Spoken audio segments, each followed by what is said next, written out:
3, 2, 1, go. Okay, wife, here's what we're doing today. First thing I want to do is actually turn this camper this way so that we have enough room to build the trailer over there. And then I want to give this, probably just while I'm unboxing the trailer, I want you to give this probably a pretty good wipe down with some denatured alcohol to get a bunch of the dust off of it. And then ultimately I want to clean up these hinges. These are really tight because obviously after we put layers and layers of epoxy on there, these just really squeeze together, really tight fits. We just need to sand in between those to make sure that those are moving smoothly here and on the galley hatch. And then I'll assemble the trailer probably while you do a bunch of that cleanup. He's gonna be there. What kind of cleanup am I doing? Well, I want to spin the camper and then wipe it off. Or if you want to maybe even wipe it off before we spin the camper, because it's the last chance of us getting all dusted up. Okay. Let's do that, and then I'll unbox the trailer. Okay, go team. Yep, go.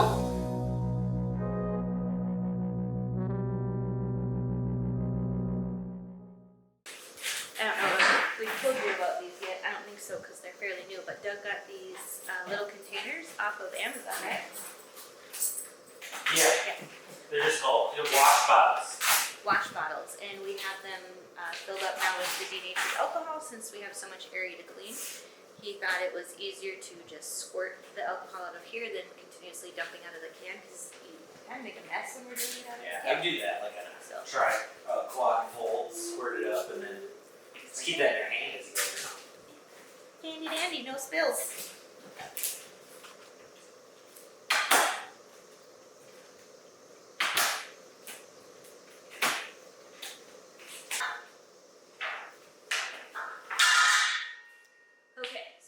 Explanation.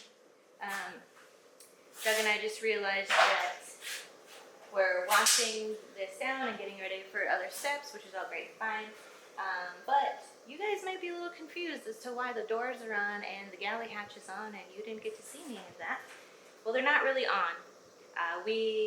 Doug was just making sure that the hinges for the doors and the galley hatch, after they've had so many layers of epoxy, he was making sure that the galley hatch would still fit on through the hinges and the doors, and how much sanding did we need to do in order to make those hinges fit on each other. So this is not I don't even think it's a dry fit because they're not fitting correctly. We have some sanding work to do. But I just wanted them out of the way. We just needed them out of the way. We were cleaning up the garage, and it's easier to keep track of everything that needs to be wiped down and cleaned when it's all in one spot. So the doors are not on, the galley hatch is not on. You didn't miss an episode. We just threw them there for the time being to see how much sanding we had to do on the hinges to get them out of the way, and then to keep track of them while we are wiping down with the denatured alcohol. So hopefully that helps. And if anybody's like, your doors aren't straight, we know they're not really attached. Your door's not straight. Your door's not straight. Work on your own door. Your face isn't straight.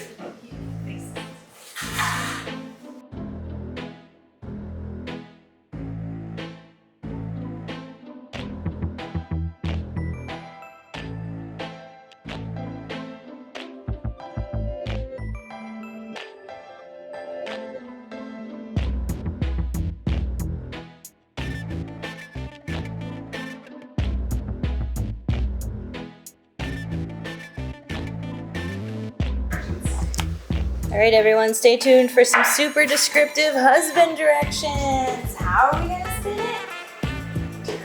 You're gonna turn it. Yeah, helpful. All right, actually, very specifically. I'll pick up a side and go ahead and take the boards out there. Those are the ones that fell over on me. And then I've got these 2x4s that we'll just lay down here to set them down. So I'll just pick it up and then you grab what's underneath. But at the end, here's where we go.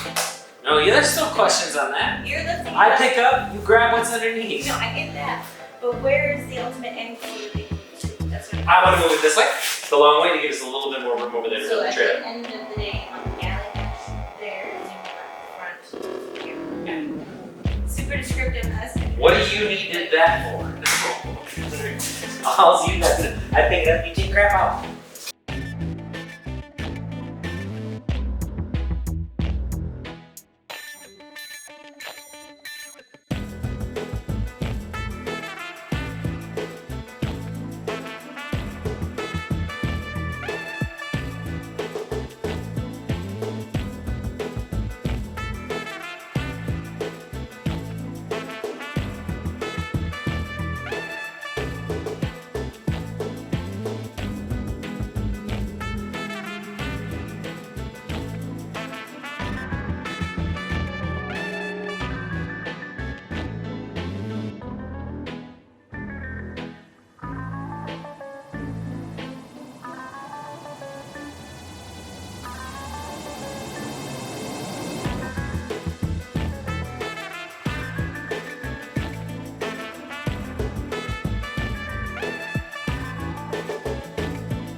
So we got the trailer assembled today. So we got the trailer assembled today. We're tired. So a decision that I made is, standard you can go with like a 5x8 trailer because the width of the camper and our cargo carrier is 5 inches? 5 feet by 8 feet. So with the 5 foot, we opted to go with a 4 foot width trailer just so that then we'll build the cargo carrier over top of the wheels and over top of the fenders, giving it just aesthetically a little bit nicer look, and then it lowers the width of our trailer a little bit.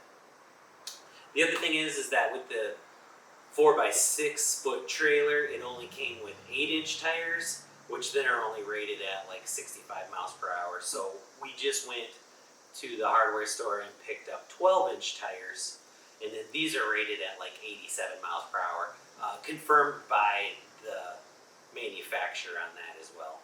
The only thing that we're going to have to do some modification on is raising the fender height a little bit then, because of course we're going from an 8-inch tire to a 12-inch tire. So I'm going to have to do some modifications there on raising the fender height. And then we also, the width of course of the cargo carrier, will be doing some modification of that too. But otherwise, like a lot.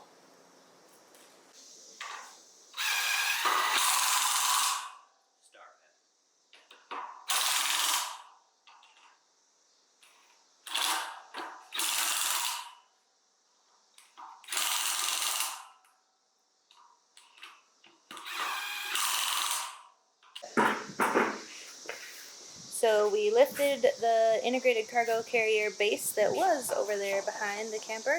That we built a long time That we built a long time ago. Yep. First video. Right? The first video we have the Yeah, yep, yeah, that's when we this started building. the cargo carrier. And then we haven't touched it since. Yeah, so it's been over there for a couple months. We were just excited to get this started, so we And started. we lifted it up now and placed it on top of the trailer. And yes, we know it doesn't fit. That has always been part of the plan. So this tells me how much I gotta cut off. Yep. We're designing it so that the integrated cargo carrier is kind of design-wise embedded into the trailer. So the wheels, we're gonna cut out where the wheels go, and I'll let Hudson. So actually, I think I'm gonna cut the cargo carrier completely down. You know, I would say, 3 to 4 inches on each side, and then the side walls of the cargo carrier, then I'm going to take up to an angle. So that's all I'm really doing is cutting this down on the sides by, I'm guessing, 4 inches on each side, maybe 6. And then this piece will be shortened on the bottom as well. And and at an angle, so that way it fits flush on the trailer on the bottom. So then when we cut the 4 inches off, we're gonna have to put in this Yep. groove. Yep. So, starting to figure that out now. All right.